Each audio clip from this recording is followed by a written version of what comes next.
Depuis 10 ans, 1,260 milliard de terriens sont nés. Facebook a connecté entre elles 1,2 milliard de personnes. Et pendant tout ce temps, la sonde Rosetta, elle, a parcouru 6 milliards de kilomètres. Rosetta a été lancée le 2 mars 2004. Son objectif, approcher la comète Churyumov-Gerasimenko et larguer sur sa surface Philae, un atterrisseur dans lequel le CNES est très impliqué.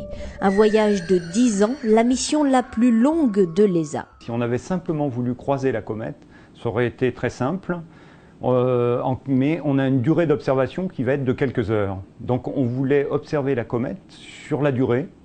À partir donc de là, ça sera à partir de juillet 2014 jusqu'à fin 2015, voire au-delà si possible. Et pour cela, il faut que la sonde soit sur la même orbite que la comète, sur une même trajectoire avec quasiment la même vitesse. Un trajet direct n'est pas possible actuellement avec les lanceurs disponibles. La vitesse initiale ne serait pas suffisante. On s'est donc servi du principe de l'assistance gravitationnelle. La sonde utilise les attractions de la Terre et de Mars pour prendre de l'élan. Voilà le parcours complet de la sonde, donc avec un lancement à cet endroit-là. Une première orbite très proche de la trajectoire de la Terre, puis on s'éloigne. On revient maintenant survoler Mars. On resurvole la Terre, ici, en novembre 2007.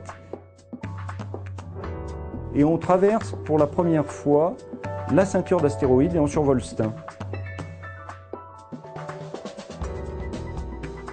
Puis on revient vers la Terre en novembre 2009.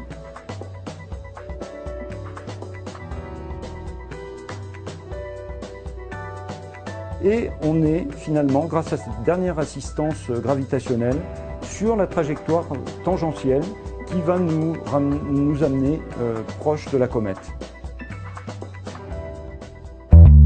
Rosetta, c'est donc une mission hors norme, et pas seulement par sa durée. C'est une sonde qui, sur 3,1 tonnes, contient 1,7 tonnes de carburant, d'ergol, on dit, dans le spatial. Et c'est énorme, hein, bien sûr. Là aussi, c'est, je pense, un des records. Le deuxième aspect, c'est qu'il faut de l'énergie à bord. Et il a été fait le choix d'utiliser des panneaux solaires. Et comme on va très loin dans le système solaire, c'est-à-dire très loin du Soleil, il nous a fallu des panneaux solaires de grande surface. Et là, on a le record du monde de surface de panneaux solaires dans le système solaire. On a 65 mètres carrés. Ça fait plus de 30 mètres d'envergure pour le satellite. Un satellite qui est en hibernation depuis juin 2011, étant très loin du Soleil, entre une ceinture d'astéroïdes et Jupiter, il n'y a pas assez d'énergie pour le piloter. Donc la prochaine étape, c'est le 20 janvier à 11h45 heure française. La sonde doit se remettre en activité d'elle-même et signaler son réveil à la Terre.